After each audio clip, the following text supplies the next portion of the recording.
Hamsa and Smriti stories. ಒಂದು ಸುಂದರ ಮುಂಜಾನೆ ಹಂಸ ಮತ್ತು ಸ್ಮೃತಿ ದಾರಿಯಲ್ಲಿ ಬಿಟ್ಟುವಿನ ಜೊತೆ ಆಟವಾಡುತ್ತಾ ಹೋಗುತ್ತಿದ್ದರು. ನಮ್ಮ ಬಿಟ್ಟುವಿನ ಜೊತೆ ಆಟವಾಡುತ್ತಿದ್ದರೆ ತುಂಬಾ ಖುಷಿಯಾಗುತ್ತದೆ. ಹೌದು ಅಕ್ಕ, ನನಗೂ ಕೂಡ. ನೋಡು ಸ್ಮೃತಿ, ಅಲ್ಲಿ ಏನೋ ಆಗಿದೆ. ಅಯ್ಯೋ, ನನ್ನ ಹಸು ಲಕ್ಷ್ಮಿ ಕಾಣೆಯಾಗಿದೆ. ಆಗ ಅಲ್ಲಿಗೆ ಬಂದ ಹಂಸ ಸ್ಮೃತಿ ಸೋಮು ತಾತನನ್ನು ಸಮಾಧಾನ ಮಾಡಿದರು.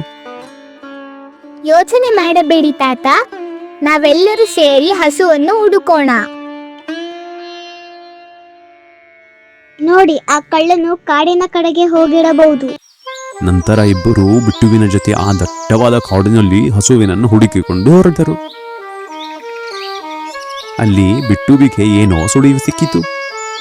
ಒಂದು ಮುಳ್ಳಿನ ಗಿಡಕ್ಕೆ ಬಟ್ಟೆಯ ತುಂಡು ಸಿಕ್ಕಿ ಹಾಕಿಕೊಂಡಿರುವುದನ್ನು ನೋಡಿದರು. ಇದು ಆ ಕಳ್ಳನದ್ದೇ ಬಟ್ಟೆ ಇರಬಹುದು. ಅವನು ಇದೇ ದಾರಿಯಲ್ಲಿ ಹೋಗಿದ್ದಾನೆ ಅಂತ ಕಾಣುತ್ತೆ.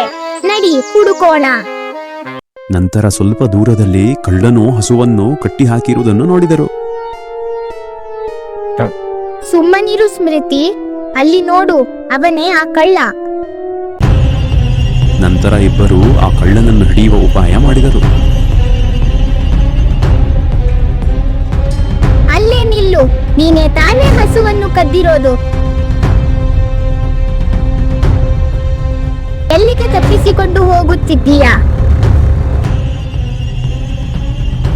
ತಕ್ಷಣ ಬಿಟ್ಟು ಆ ಕಳ್ಳನನ್ನು ಕಚ್ಚಿ ಬಿಡಿಸಿತು. ಆಗ ಅಲ್ಲಿಗೆ ಬಂದ ಜನರು ಕಳ್ಳನನ್ನು ಹಿಡಿದುಕೊಂಡರು. ಬಿಡಬೇಡಿ ಅವನನ್ನ, ಎಳೆದುಕೊಂಡು ನಡೆಯಿರಿ ಇವನನ್ನು. ಕೊನೆಗೂ ಕಳ್ಳ ಸಿಕ್ಕಿ ಬಿದ್ದ. ನಾವು ಕಳ್ಳನನ್ನು ಹಿಡಿದೆವು ಸ್ಮೃತಿ. ನನ್ನ ಹಸುವನ್ನು ಹುಡುಕಿಕೊಟ್ಟಿದ್ದಕ್ಕಾಗಿ ನಿಮಗೆ ಧನ್ಯವಾದಗಳು ಮಕ್ಕಳೇ. ಆಗ ಎಲ್ಲರೂ ಹಂಸ ಸ್ಮೃತಿ ಬಿಟ್ಟುವನ್ನು ಕೊಂಡಾಡಿದರು.